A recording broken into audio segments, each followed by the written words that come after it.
जय माता दी। आज सुनिए माँ चंद्रघंटा की कथा और माँ चंद्रघंटा का आशीर्वाद आप और आपके पूरे परिवारजनों पर सदैव बना रहे। माँ भगवती का तीसरा रूप माँ चंद्रघंटा कहलाता है। इनके मस्तक पर घंटे के आकार का चंद्रमा होने के कारण ही माँ का नाम चंद्रघंटा पड़ गया। देवी भागवत पुराण के अनुसार भगवती तथा महिषासुर की कथा इस प्रकार है। त्रिलोकी को त्रस्त करने वाले महिषासुर नामक दैत्य का जन्म असुर राज रंभ और एक महिष अर्थात भैंस त्रिहायणी के समागम से हुआ था। रंभ दनु का पुत्र था। दनु के पुत्र दानव कहलाए। कथा में दिए गए वर्णन के अनुसार रंभ को जल में रहने वाली महिषी से प्रेम हो गया और उनके संयोग से उत्पन्न होने के कारण महिषासुर अपनी इच्छा और आवश्यकता के अनुसार कभी मनुष्य तो कभी भैंस का रूप धारण करने में समर्थ था। वह अनेक रूप धारण कर लेता था। माना जाता है कि दैत्य कामरूप होते हैं और अपनी कामना के अनुरूप उनके द्वारा छद्म रूप धारण करने की अनेकों कथाएं भी हमारे ग्रंथों में मिलती हैं। जब महिषासुर राजा बना तो उसने घोर तपस्या की और ब्रह्मा जी को प्रसन्न कर उनसे अमर होने का वरदान मांगा, जिसे देना संभव न बताते हुए ब्रह्मा जी ने उससे कहा कि वह कोई अन्य वर मांगे। उसकी अमरता होने की लालसा बलवती थी। वह किसी भी हाल में अमर होना चाहता था। तब उसने श्री ब्रह्मा जी से वर मांगा कि हे ब्रह्मा जी, देव दानव या मनुष्य इन तीनों में से किसी भी पुरुष द्वारा मेरी मृत्यु न हो सके। और स्त्री तो वैसे भी कोमलांगी होती है, वो तो मुझे वैसे भी कभी नहीं मार सकती। ये सोचकर उसने ब्रह्मा जी से यही वर मांग लिया। ब्रह्मा जी ने तथास्तु कहकर उसकी यह इच्छा पूर्ण कर दी। अब वर पा लेने के बाद महिषासुर ने पृथ्वी को जीत लिया और स्वर्ग पर आक्रमण करके देवताओं से वहां का आधिपत्य भी छीन लिया। भय से व्याकुल देवतागण श्री ब्रह्मा जी के पास गए, क्योंकि उन्हीं के दिए वरदान अनुसार वह दैत्य शक्तिशाली बन बैठा था। तब श्री ब्रह्मा जी ने सभी देवताओं को भगवान विष्णु की शरण में जाने को कहा और फिर श्री ब्रह्मा जी अन्य देवी देवताओं के साथ श्री विष्णु जी की शरण में गए और अपनी रक्षा और सहायता के हेतु प्रार्थना की। और फिर यहीं से देवी चंद्रघंटा के प्राकट्य की कथा आरंभ होती है। देवताओं ने भगवान विष्णु से पूछा, हे नारायण, ऐसी कौन स्त्री होगी जो दुराचारी महिषासुर को रण में मार सके? तब भगवान विष्णु ने मुस्कुराते हुए कहा, अब तो एक ही उपाय है। यदि सभी देवताओं के तेज से, सबकी शक्ति के अंश से कोई सुंदरी उत्पन्न की जाए तो वही वीर स्त्री मायावी मदोन्मत्त दुष्ट महिषासुर का वध करने में समर्थ होगी। इसलिए भगवती पराशक्ति से हमें प्रार्थना करनी चाहिए कि वह हम सब के तेजांश सेवक तेजपुंज स्वरूपिणी नारी के रूप में प्रकट हों। उस नारी को हम रुद्र आदि सब देवता विविध प्रकार के शस्त्र आदि देंगे। तब विभिन्न शस्त्रायुधों से सुसज्जित हुई वह तेजोमयी नारी उस पापी मदगर्वित दुरात्मा का वध अवश्य कर देगी। उनके ऐसा कहते ही श्री ब्रह्मा जी के मुख से एक असह्य तेजपुंज निकला। सुंदर आकृति वाला वह तेज लाल रंग का था और इसके बाद भगवान शिव के शरीर से भी महाप्रचंड तेज निकला, जो भयंकर रूप वाला, पर्वत के समान विशाल और साक्षात दूसरे तमोगुण जैसा था। इसके बाद भगवान विष्णु के शरीर से सत्वगुण संपन्न नीलवर्ण और अत्यंत दीप्तमान दूसरी तेजो राशि प्रकट हो गई। और फिर इसके बाद देवराज इंद्र के शरीर से पूर्ण गोलाकार सर्वगुणात्मक तेज प्रादुर्भूत हुआ। कुबेर, यम, अग्नि, वरुण, कामदेव, चंद्र और अन्य देवताओं के शरीर से भी अतिशय प्रदीप्त तेज निकला। दूसरे हिमालय पर्वत के समान विशाल उस महादिव्य तेजो राशि से सभी के देखते ही देखते एक सुंदर और महान तेजस्विनी नारी वहां प्रकट हो गई। सभी देवताओं के शरीरों से आविर्भूत वह त्रिगुणात्मिका अर्थात सतोगुण, रजोगुण और तमोगुण से युक्त त्रिवर्णा अर्थात 3 वर्णों वाली, 18 भुजाओं वाली, उज्ज्वल मुख वाली, काले नेत्रों वाली, अपूर्व कांति से संपन्न स्त्री साक्षात भगवती महालक्ष्मी थी। असुरों का विनाश करने के लिए वे तब हजारों भुजाओं से सुशोभित हो गई और इसके बाद देवताओं ने उन्हें अपने अपने शुभ भूषण और आयुध प्रदान किए। उन्हें विविध अस्त्र और वस्त्र भी प्रदान किए गए, जैसे क्षीर सागर ने लाल रंग के दिव्य वस्त्र तथा मणिमंडित हार, विश्वकर्मा ने करोड़ों सूर्यों के समान तेज वाली दिव्य चूड़ामणि, कुंडल, द्वय, बाजूबंद, केयूर और तरह तरह के रत्न जटित कंकड़, वरुण ने सदैव खिले रहने वाले कमल, पुष्पों की वैजयंती माला, हिमालय पर्वत ने विविध प्रकार के रत्न तथा सवारी के लिए सिंह और अनेक देवताओं ने नानाविध अनुपम वस्त्र आभूषण प्रदान किए। सिंह पर सवार सर्वाभूषणों से सुसज्जित देवी शत शोभामयी लग रही थी। अब सभी देवों ने उन्हें और विविध आयुध प्रदान किए। भगवान विष्णु ने अपने सुदर्शन चक्र के अंगरूप से उत्पन्न सहस्त्रधार वाला अत्यंत तेजोमय चक्र प्रदान किया। ब्रह्मा जी ने गंगा जल से परिपूर्ण एक कमंडलू, भगवान शंकर ने अपने त्रिशूल का अंगभूत एक त्रिशूल, वरुण ने अत्यंत उज्जवल, मंगलमय और घनघोर शब्द करने वाला शंख तथा पाश, अग्नि ने मन के समान गति करने वाली एक शक्ति, यमराज ने अपने कालदंड से उत्पन्न हुआ एक दंड, त्वष्टा ने कौमोद की गदा आदि प्रदान किए। ये सब दैत्यों को नष्ट करने में समर्थ थे। इस प्रकार सब आभूषणों से शस्त्रास्त्र से सुसज्जित भगवती को देखकर सभी देवता बड़े प्रसन्न और विस्मित हुए और उन्हें नमन कर उनकी स्तुति करने लगे और उन्हें महिषासुर द्वारा दिए गए उपद्रवों और त्रासों के बारे में बताकर उनसे विनम्र स्वर में रक्षा की प्रार्थना करने लगे। इंद्र आदि देवताओं द्वारा नमस्कृत और स्तुति किए जाने पर देवी भगवती ने उनसे मंदहास से बिखेरते हुए कहा, हे देवगणों, भय का त्याग करो। उस मंदमती महिषासुर को मैं नष्ट कर दूंगी। संपूर्ण विश्व को मोह में पड़ा हुआ देखकर देवी ने अट्टहास किया। ये कहती हुई वे उठकर पुनः हंस पड़ी। इससे जो घोर शब्द गूंजा वह दैत्यों को भयभीत करने वाला था। उस शब्द से पृथ्वी कांप उठी, पर्वत हिल उठे, समुद्र में ज्वार उमड़ पड़े, सुमेरु पर्वत तक विचलित हो उठा, दिशाएं गुंजायमान हो उठी और दैत्यों के दिल दहल गए। देवों ने भगवती की जय जयकार का उच्च घोष किया, जिसे सुनकर दैत्य भी भयभीत हो गए।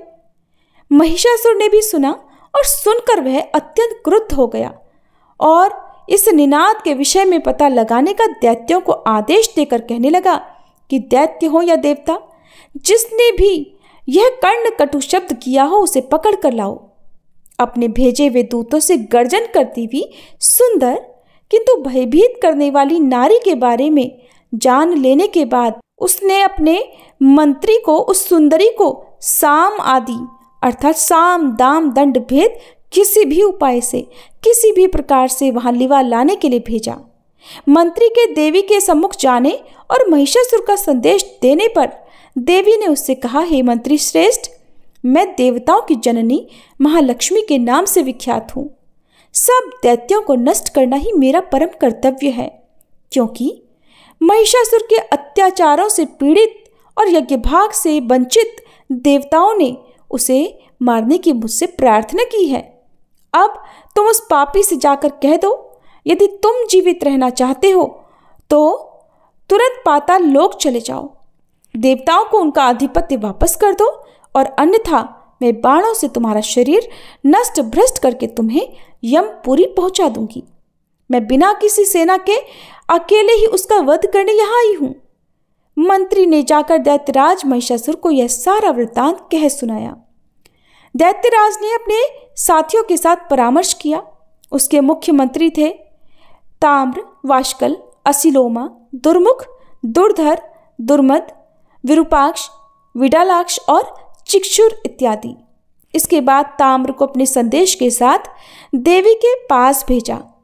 ताम्र के वचन सुनकर हंसते हुए किंतु मेघ के समान गंभीर वाणी में देवी ने उसे उत्तर देते हुए कहा, तुम उस मरणोन्मुख महिषासुर के पास लौट जाओ और उससे मेरी यह बात कह दो कि जैसे घास तिनके आदि खाने वाली तुम्हारी माता है, वैसे ही मैं उसके समान लंबी पूंछ, मोटे पेट और बड़े सींगों वाली भैंस नहीं हूं। अतः स्वयं आकर युद्ध कर। यदि तुझे प्राणों से मोह हो तो अपने साथियों के साथ पृथ्वी और सागर छोड़कर तुरंत पाताल लोक चले जाओ। इतना कहकर देवी ने कल्पांत के समान घोर गर्जन किया, जिसे सुनकर दैत्यों का हृदय फट गया। ताम्र भयभीत होकर वहां से भाग खड़ा हुआ। ताम्र को इस प्रकार वापस आया देख महिषासुर विमूढ़ हो गया। दुर्मुख और वाष्कल ने युद्ध की मंत्रणा करते हुए कहा कि हम जाकर युद्ध करेंगे, और वे देवी के सम्मुख चले गए और उनसे महिषासुर को वर के रूप में स्वीकार करने की वही पुरानी बात कही। तब देवी के ललकारने पर उन पर बाण वर्षा आरंभ कर दी और इस प्रकार भयंकर युद्ध प्रारंभ हो गया, जिसमें देवी ने दोनों का देखते ही देखते वध कर दिया। तब सेनापति चिक्षुर अन्य दैत्यों को लेकर देवी के पास पहुंचा। वो भी अपनी दैत्य सेना सहित मारा गया। फिर तो असिलोमा और विडालाक्ष भी सैनिकों सहित देवी द्वारा मृत्यु का ग्रास बना दिए गए। अंत में महिषासुर स्वयं आकर्षक मनुष्य का रूप धारण करके युद्ध के लिए चल पड़ा। उसकी मूढ़ बुद्धि में यही बात आ रही थी कि इस मोहक रूप से वह देवी को अपनी ओर आकृष्ट कर लेगा। उसने भगवती के सम्मुख पहुंचकर रस भरी बातों से देवी को अपने साथ जुड़ने और प्रीति संयोग की बातें कही, जो उसकी कामुकता का प्रदर्शन करती थी। उसके ऐसा कहने पर देवी खिलखिलाकर हंस पड़ी और बोली, हे दैत्य, मैं परम पुरुष की इच्छा शक्ति हूँ और मैं ही जगत को रचती हूँ। उस परम पुरुष के सिवाय अन्य किसी पुरुष की मैं कामना नहीं करती। वे सदा ही मेरे निकट रहते हैं, तभी मैं सदा चैतन्य रहती हूँ। तू मंद बुद्धि है, इसीलिए स्त्री संयोग के लिए इतना व्याकुल है, जो महादुख को देने वाला है। यथार्थ में मेरा न कभी जन्म हुआ है और न ही मेरा कोई रूप है। देवताओं की रक्षा के लिए मुझे विग्रहवान होना पड़ता है। अब तू मुझसे युद्ध कर या पाताल लोक में जाकर रह, अन्यथा मैं तेरा वध कर दूंगी। देवी के ऐसा कहने पर वह युद्ध के लिए तैयार हो गया, किंतु तभी दुर्धर और त्रिनेत्र नामक दैत्य बीच में आकर युद्ध करने लगे और वे मृत्यु को प्राप्त हो गए। त्रिनेत्र को इस प्रकार काल के ग्रास में समाया देखकर क्रोध में भरे अंधक ने सिंह के मस्तक पर लोहे की गदा चलाई।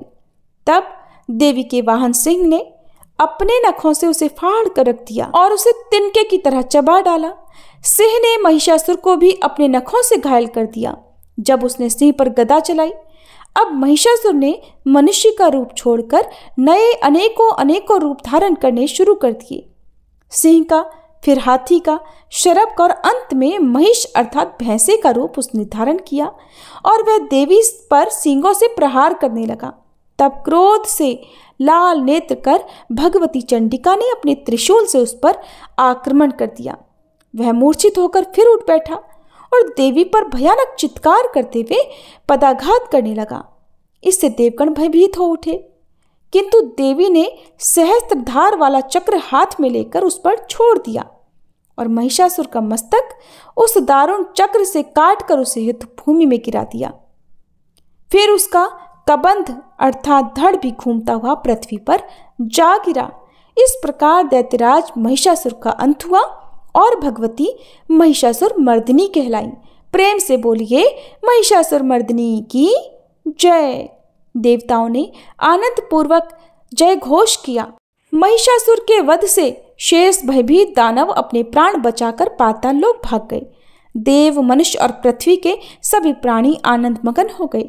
देवताओं ने भगवती की स्तुति की और उनके द्वारा स्तुत होकर देवी वहीं अंतर्ध्यान हो गई।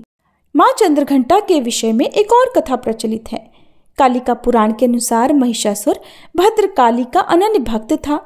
उसने माया से स्त्री रूप धरकर कात्यायन ऋषि के पुत्र के एक शिष्य को एक बार मोहित कर दिया था, जिससे वह तपोभ्रष्ट हो गया। इससे क्रोधित होकर कात्यायन मुनि के पुत्र ने महिषासुर को शाप दे दिया कि उसका हनन एक नारी द्वारा होगा। एक बार देवी 18 भुजाओं के साथ उस भक्त के सामने प्रकट हुई और उससे वर मांगने के लिए कहा। महिषासुर ने कहा, मेरे पास सब कुछ है, केवल मैं देवताओं की भांति यज्ञों में अपने यज्ञ भाग पाकर देवताओं की तरह यज्ञों में पूजित होना चाहता हूँ, और संसार में जब तक सूर्यदेव विद्यमान है तब तक मैं आपके चरणों की सेवा का परित्याग न करूं। तब देवी माँ ने कहा कि यज्ञ भाग तो देवताओं के लिए ही अलग अलग कल्पित है और कोई भाग इस समय शेष नहीं है जो मैं तुम्हें दे सकूं। किंतु हे महिषासुर, मेरे साथ युद्ध में तेरे मारे जाने पर, तेरे निहित हो जाने पर तू मेरे चरणों को कभी नहीं त्याग पाएगा। मैं दुर्गा के स्वरूप में तुम्हारा और तुम्हारे साथियों का हनन करूंगी। कालिका पुराण में इस प्रकार देवी की कथा का वर्णन किया गया है। तब देवी उससे कहती हैं कि जहाँ कहीं भी मेरी पूजा होगी वहाँ वहाँ हे दानव, यह तुम्हारा शरीर भी पूजा के और चिंतन के योग्य होगा। इसलिए देवी महिषासुर मर्दनी का चित्रण हमेशा महिषासुर के कटे हुए सिर के साथ ही दिखाया जाता है। अब आपको सुनाते हैं माता के 16 श्रृंगारों की बहुत ही अद्भुत और रोचक कथा। सृष्टि के प्रथम कल्प में एक बार मिथ्या देवी अपने पति अधर्म और भाई कपट के साथ मिलकर भूलोक पर घर घर अत्याचार फैला रही थी। लोभ ने अपनी दोनों पत्नियों शुदा और पिपासा के साथ मनुष्यों का जीना दूभर कर दिया। लोग एक दूसरे का धन, भूमि, पुत्री तथा पत्नियों का हरण करने लगे। चारों ओर व्यभिचार अत्याचार फैल गया। अधर्म और मिथ्या देवी का शासन हो गया। प्रजा त्रस्त होकर त्राहिमाम त्राहिमाम करने लगी। तब सप्तऋषियों ने महामाया परमेश्वरी की उपासना और कठिन तप किया। आदिशक्ति माता तब ऋषियों को उनकी तपस्या का फल प्रदान करने के लिए प्रकट हुई।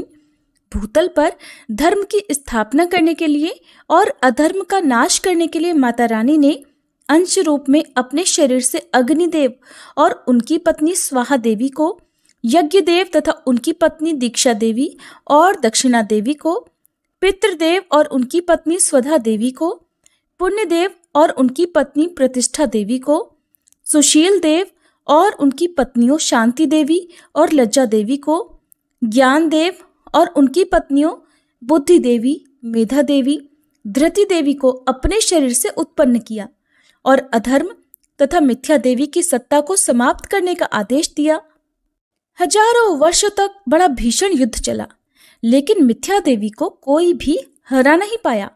ये देखकर माता परमेश्वरी ने अपने शरीर से पुनः वैराग्य देव तथा उनकी पत्नी श्रद्धा देवी और भक्ति देवी को, वायुदेव और उनकी पत्नी स्वस्ति देवी को, मोहदेव तथा उनकी पत्नी दया देवी को, सुखदेव तथा उनकी पत्नी तंद्रा देवी और प्रीति देवी को तथा रुद्रदेव और उनकी पत्नी कालाग्नि देवी को अपने शरीर से उत्पन्न किया। फिर से उन सब के बीच भीषण युद्ध छिड़ गया। एक ही क्षण में रुद्रदेव और उनकी पत्नी कालाग्नि देवी ने मिथ्या देवी तथा अधर्म और कपट को तथा उनके सभी साथियों को बंदी बना लिया।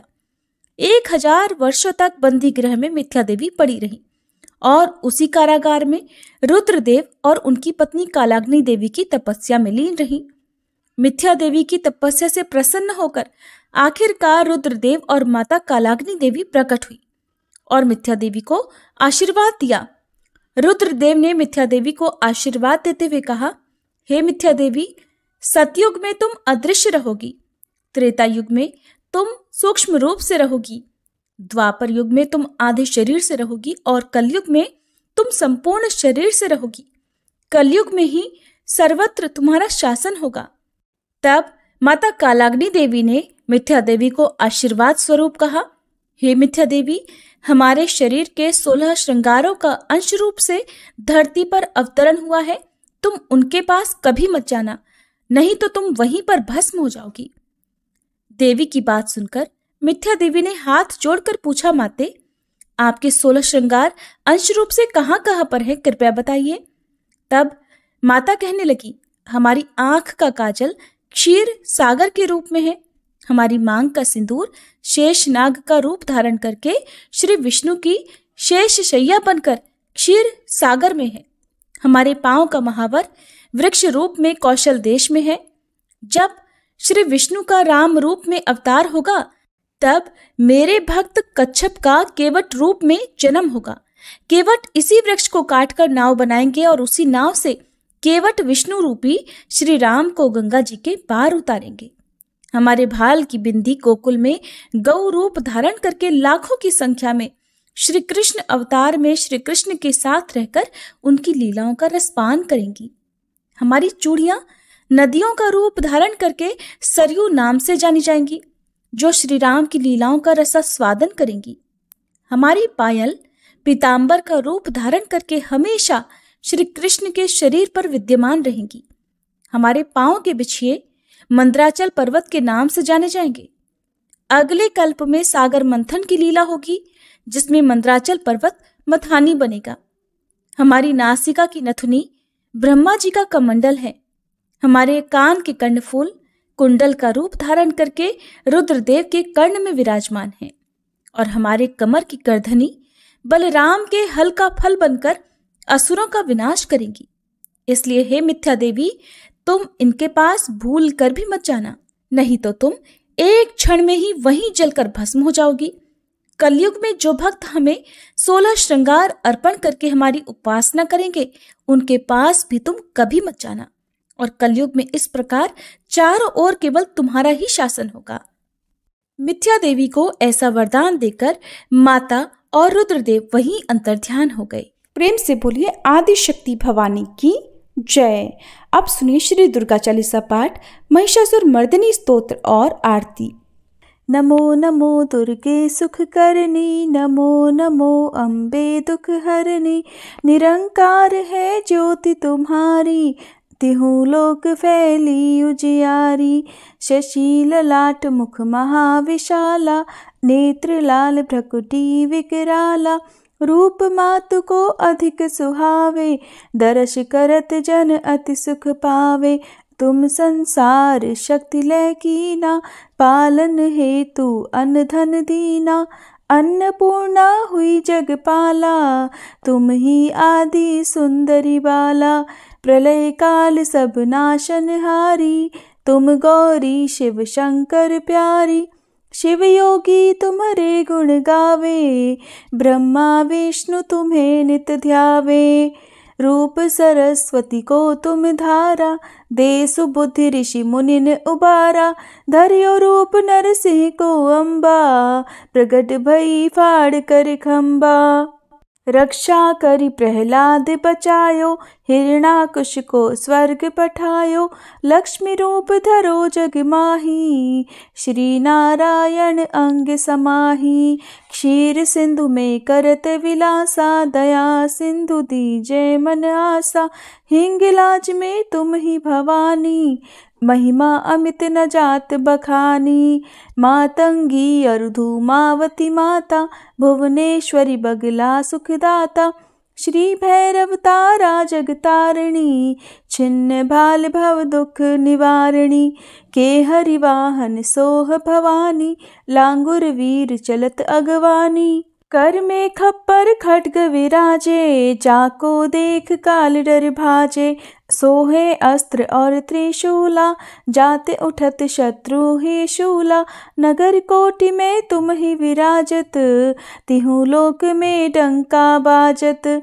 शुंभ निशुंभ दानव तुम मारे, रक्त बीज शंखन संहारे। महिषासुर नृप अति अभिमानी, जहि अघभार मही अकुलानी। रूप कराल कालिका धारा, सेन सहित तुम तिहि संहारा। परिगाढ़ संतन पर जब जब, भई सहाय मातु तुम तब तब। अमरपुरी अरुबा सब लोका, तब महिमा सब रहे अशोका। ज्वाला में है ज्योति तुम्हारी, तुम्हें सदा पूजे नर नारी। प्रेम भक्ति से जो जस गावे, दुख दारिद्र निकट नहीं आवे। ध्यावे तुम्हें जो नर मन लाई, जन्म मरण ताको छुट जाई। जोगी सुर मुनि कहत पुकारी, योग न हो बिन शक्ति तुम्हारी। शंकर आज रज तप कीनो, काम अरु क्रोध जीत सब लीनो। निशिदिन ध्यान धरो शंकर को, काहू काल नहीं सुमिरो तुमको। शक्ति रूप को मरम न पायो, शक्ति गई तब मन पछतायो। शरणागत हुई कीर्ति बखानी, जय जय जय जगदम्ब भवानी। भई प्रसन्न आदि जगदम्बा, दई शक्ति नहीं कीन विलंबा। मोको मातु कष्ट अति घेरो, तुम बिन कौन हरे दुख मेरो। आशा तृष्णा निपट सतावे, मोह मदादिक सब विनशावे। शत्रुनाश की जय महारानी, सुमिरो इक चित तुम्हें भवानी। करो कृपा है मातु दयाला, रिद्धि सिद्धि दे करहु निहाला। जब लग जीऊँ दया फल पाऊँ, तुमरो यश मैं सदा सुनाऊँ। दुर्गा चालीसा जो कोई गावे, सब सुख भोग परम पद पावे। श्री दुर्गा चालीसा समाप्त। अब सुनिए महिषासुर मर्दिनी स्तोत्र का हिंदी अनुवाद।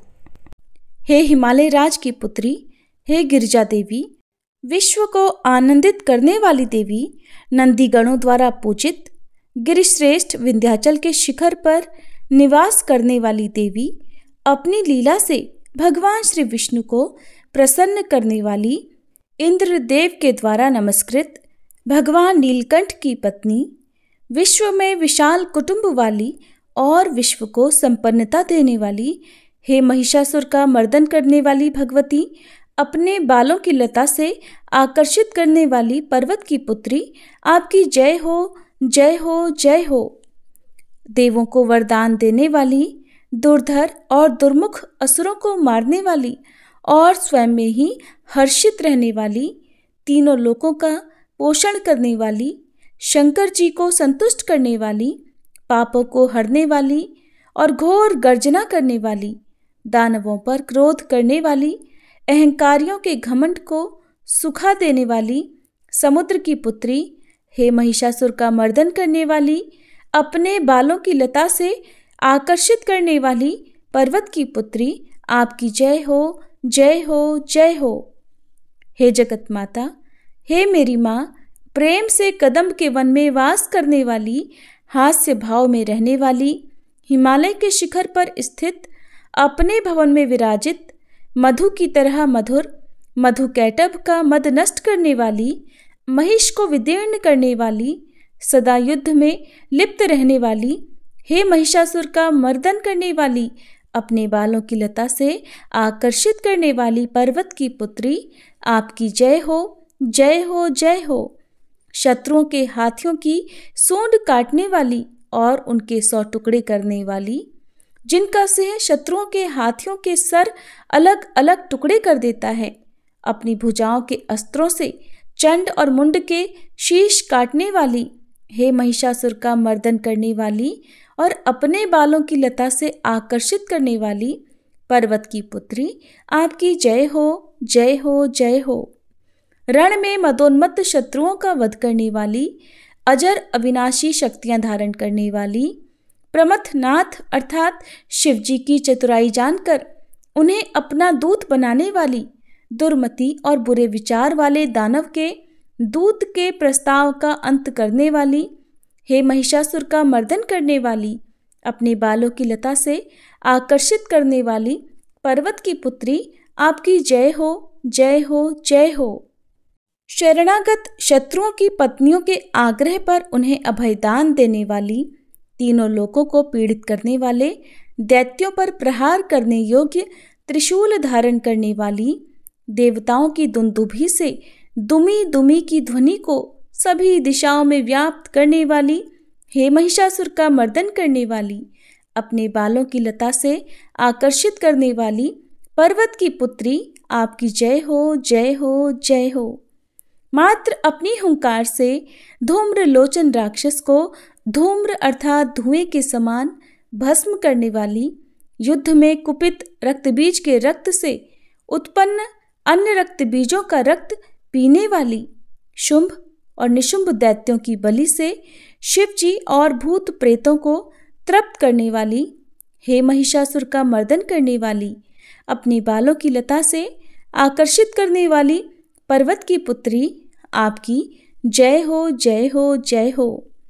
युद्ध भूमि में जिनके हाथों के कंगन धनुष के समान चमकते हैं, जिनके सोने के तीर शत्रुओं को विदीर्ण करके लाल हो जाते हैं और उनकी चीखें निकालते हैं, चारों प्रकार की सेनाओं, हाथी, घोड़ा, पैदल, रथ का संहार करने वाली, अनेक प्रकार की ध्वनि करने वाले, बटुकों को उत्पन्न करने वाली, हे महिषासुर का मर्दन करने वाली, अपने बालों की लता से आकर्षित करने वाली पर्वत की पुत्री, आपकी जय हो, जय हो, जय हो।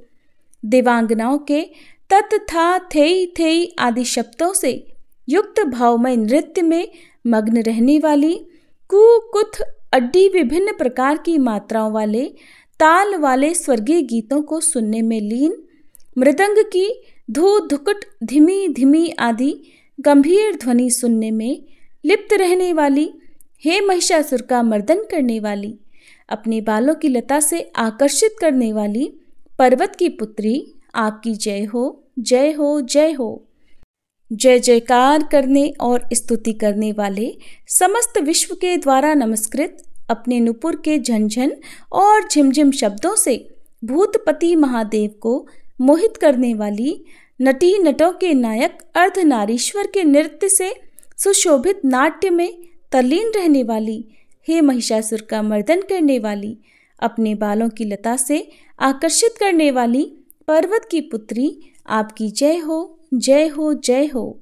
आकर्षक कांति के साथ अति सुंदर मन से युक्त और रात्रि के आश्रय अर्थात चंद्रदेव की आभा को अपने चेहरे की सुंदरता से फीका करने वाली, काले भंवरों के समान सुंदर नेत्रों वाली, हे महिषासुर का मर्दन करने वाली, अपने बालों की लता से आकर्षित करने वाली पर्वत की पुत्री, आपकी जय हो, जय हो, जय हो। महायोद्धाओं से युद्ध में चमेली के पुष्पों की तरह कोमल स्त्रियों के साथ रहने वाली तथा चमेली की लताओं की तरह कोमल भील स्त्रियों से जो झिंगुरों के झुंड की तरह घिरी हुई हैं, चेहरे पर उल्लास से उत्पन्न उषा काल के सूर्य और खिले हुए लाल पुष्प के समान मुस्कान वाली, हे महिषासुर का मर्दन करने वाली, अपने बालों की लता से आकर्षित करने वाली पर्वत की पुत्री, आपकी जय हो, जय हो, जय हो। जिसके कानों से लगातार मद बहता रहता है, उस हाथी के समान उत्तेजित, हे गजेश्वरी, तीनों लोकों के आभूषण, रूप, सौंदर्य, शक्ति और कलाओं से सुशोभित, हे राजपुत्री, सुंदर मुस्कान वाली स्त्रियों को पाने के लिए मन में मोह उत्पन्न करने वाली मनमथ की पुत्री के समान, हे महिषासुर का मर्दन करने वाली, अपने बालों की लता से आकर्षित करने वाली पर्वत की पुत्री, आपकी जय हो, जय हो, जय हो। जिनका कमलदल के समान कोमल, स्वच्छ और कांति से युक्त मस्तक है, हंसों के समान जिनकी चाल है, जिनसे सभी कलाओं का उद्भव हुआ है, जिनके बालों में भंवरों से घिरे कुमुदनी के पुष्प और बकुल पुष्प सुशोभित हैं, उन महिषासुर का मर्दन करने वाली, अपने बालों की लता से आकर्षित करने वाली पर्वत की पुत्री, जय हो, जय हो, जय हो। जिनके हाथों की मुरली से बहने वाली ध्वनि से कोयल की आवाज भी लज्जित हो जाती है, जो खिले हुए फूलों से रंगीन पर्वतों से विचरती हुई पुलिंद जनजाति की स्त्रियों के साथ मनोहर गीत गाती हैं, जो सद्गुणों से संपन्न शबरी जाति की स्त्रियों के साथ खेलती हैं, उन महिषासुर का मर्दन करने वाली, अपने बालों की लता से आकर्षित करने वाली पर्वत की पुत्री, आपकी जय हो, जय हो, जय हो। जिनकी चमक से चंद्रमा की रोशनी फीकी पड़ जाए, ऐसे सुंदर रेशम के वस्त्रों से जिनकी कमर सुशोभित है, देवताओं और असुरों के सर झुकने पर उनके मुकुट की मणियों से जिनके पैरों के नाखून चंद्रमा की तरह दमकते हैं, और जैसे सोने के पर्वतों पर विजय पाकर कोई हाथी मदोन्मत्त हो जाता है, वैसे ही देवी के उरोज कलश की तरह प्रतीत होते हैं।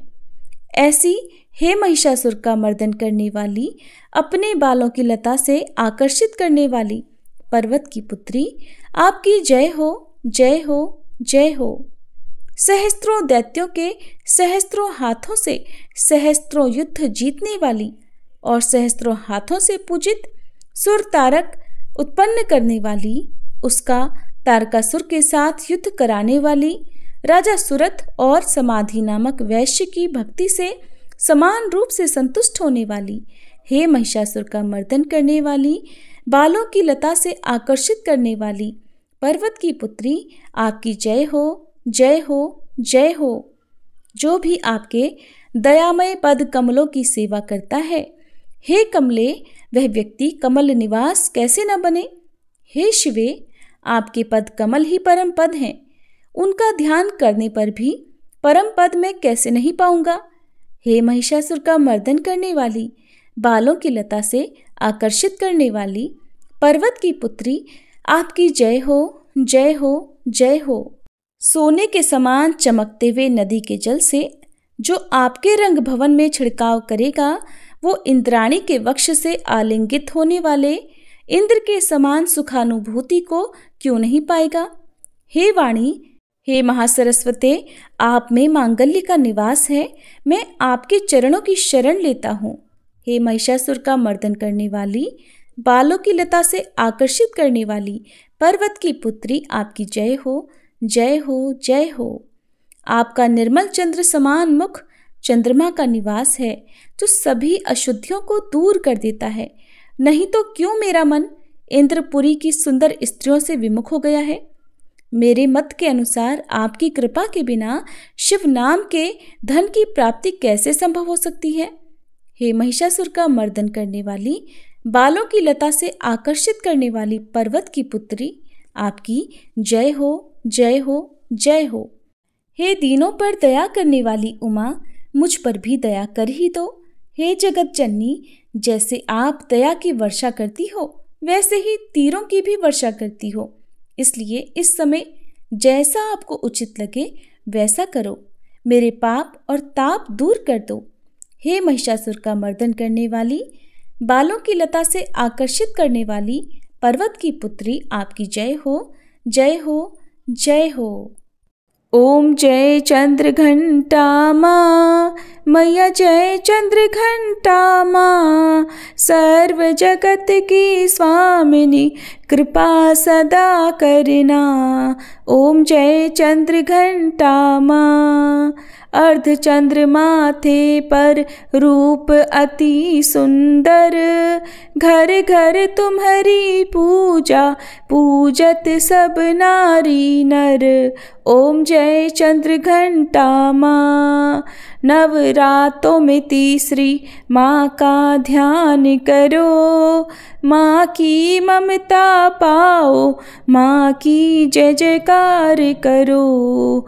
ओम जय चंद्र घंटा माँ, 10 भुजा धारिणी मैया, असुरों का नाश करे, मोक्ष भक्तों को दे माँ, विपदा नित मात हरे।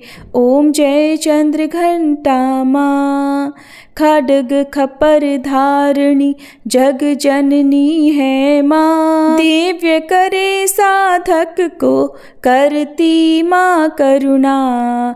ओम जय चंद्र घंटा माँ, कल्याणकारी मैया, सब दुखों का नाश करे, मंगल मंगल नित हो जो माँ की पूजा करे।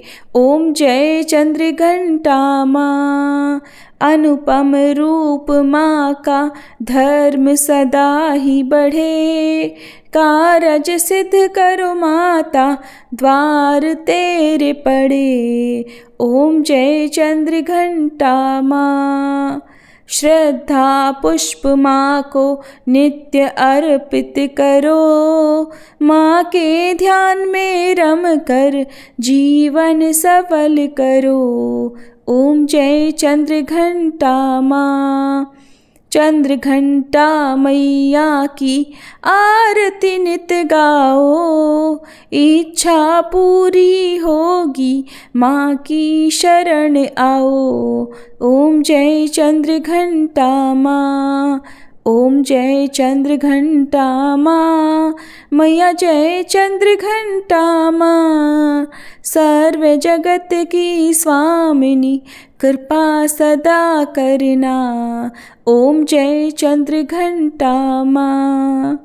प्रेम से बोलिए शिरोवाली मैया की जय, चंद्र घंटा मैया की जय। प्रिय भक्तजनों, अब हम सभी मिलकर माता रानी से क्षमा याचना करते हैं ताकि हमारे द्वारा हुई किसी भी गलती के लिए माता रानी हमें क्षमा कर सके।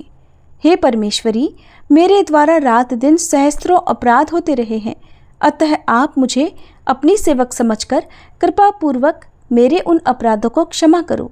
न तो मैं आह्वान करना ही जानती हूँ, न विसर्जन करना ही जानती हूँ, और न पूजा ही करना जानती हूँ।